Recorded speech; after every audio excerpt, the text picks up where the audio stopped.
देश के दो राज्य हिंसा की आग में जल रहे हैं। एक राज्य है मणिपुर और दूसरा है पश्चिम बंगाल। मणिपुर में हुई हिंसा में 100 से ज्यादा मौतें हुई हैं, तो पश्चिम बंगाल हिंसा में भी मौतों का आंकड़ा दहाई को पार कर गया है। लेकिन दोनों राज्यों में चल रही हिंसा में अंतर सिर्फ एक है कि पश्चिम बंगाल में गैर बीजेपी सरकार है और वहां पर राजनीतिक बयानबाजी से लेकर सुप्रीम कोर्ट तक का हस्तक्षेप हो चुका है, जबकि मणिपुर में सरकार बीजेपी की है और उस राज्य की हिंसा पर हर कोई चुप्पी साधे हुए हैं। नमस्कार, मैं हूं अविनाश और आप देख रहे हैं अनकट। पश्चिम बंगाल में 8 जुलाई से पंचायत के चुनाव होने हैं। इनके नतीजे 11 जुलाई को आने हैं और जैसा कि पश्चिम बंगाल का इतिहास है, हर चुनाव से पहले वहां हिंसा होती है, तो इस बार भी हिंसा हो रही है। कम से कम 10 लोगों की मौत हो चुकी है और मामला कोलकाता हाईकोर्ट से होते हुए सुप्रीम कोर्ट तक पहुंच गया है। सुप्रीम कोर्ट ने भी कह दिया है कि चुनाव के दौरान पूरे प्रदेश में अर्धसैनिक बलों की तैनाती होगी।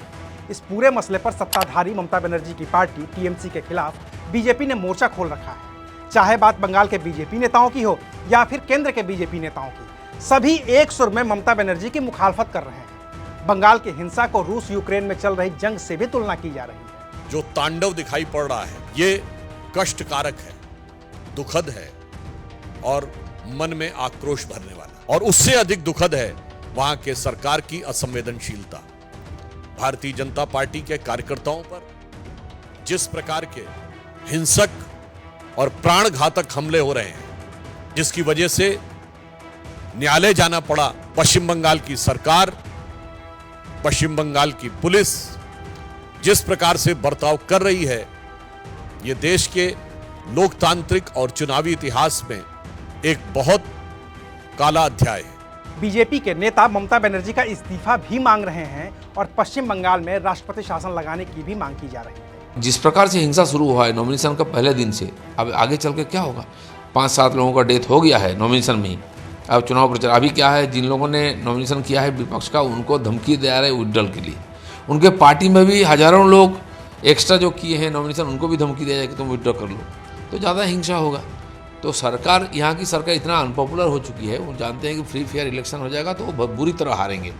इसीलिए किसी भी प्रकार से जीतने के लिए पुलिस बल गुंडों को लगा करके और चुनाव जीतना चाह रहे हैं, इसलिए सेंट्रल फोर्स को यहाँ आने के लिए रोकने की प्रयास कर रहे हैं। और ये बात तब हो रही है जब बंगाल में हुई हिंसा में अब तक कम से कम 10 लोगों की मौत हुई है। वहीं 2018 में पंचायत चुनाव के दौरान हुई हिंसा में भी कम से कम 20 लोगों की मौत हुई थी।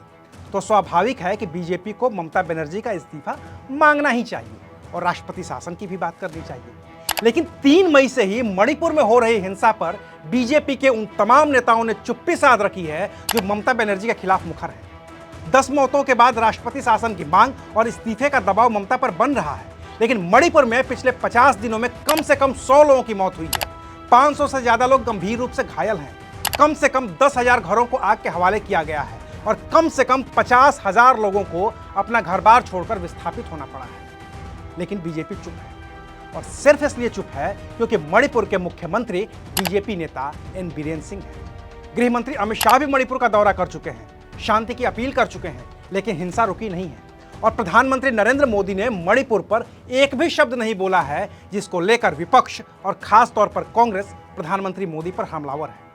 आप 10 उंगलियां दिखाइए वेस्ट बंगाल के ऊपर, लेकिन एक उंगली तो आप मणिपुर पर भी उठाइएगा। 40 दिन से ऊपर हो गए, 103 लोगों की मौत हो गई, 60,000 से ज्यादा विस्थापित हैं। अमित शाह वहां जाते हैं, धू धू करके जल रहा है मणिपुर। अमित शाह वहां जाते हैं जैसे पर्यटन करने गए, वापस आ गए, अभी भी हिंसा भड़की हुई है और उग्र हो गई है हिंसा। प्रधानमंत्री एक शब्द नहीं बोलते।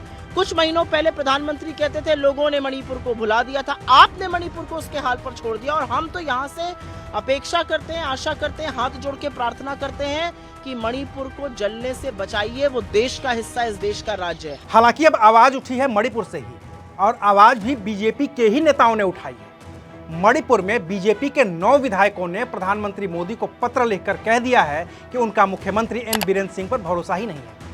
हालांकि जब लगा कि बात बिगड़ जाएगी तो 9 में से 8 विधायक मुख्यमंत्री के साथ खड़े नजर आ गए, तो ये मामला भी दब गया।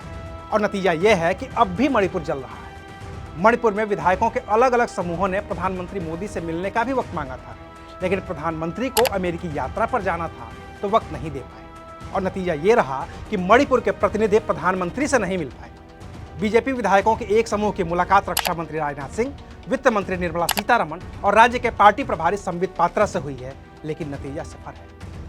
दो अहम कैबिनेट यानी कि रक्षा और वित्त के मंत्रियों और राज्य में पार्टी के प्रभारी का पूरा सोशल मीडिया योग दिवस से लेकर प्रधानमंत्री मोदी के अमेरिकी दौरे और मोदी सरकार के 9 साल की उपलब्धियों से अटा पड़ा है, लेकिन उसमें जलते मणिपुर का कोई जिक्र नहीं। और ये हाल तब है जब मणिपुर में सेना से लेकर अर्धसैनिक बल तक तैनात किया जा चुका है, लेकिन मणिपुर में किसी को किसी पर भरोसा ही नहीं। मैतेई को कुकी पर भरोसा नहीं है, मैतेई कुकी दोनों को सरकार पर भरोसा नहीं है और आम जनता को न तो पुलिस पर भरोसा है और न ही सरकार पर। नतीजा मणिपुर जल रहा है पिछले 50 दिन से, और पूरे देश में इस कदर चुप्पी है मानो ये सब मंगल ग्रह पर हो रहा है, जिसका कोई असर वसुधैव कुटुंबकम का उद्घोष करने वाले भारत के लोगों पर हो ही नहीं रहा है।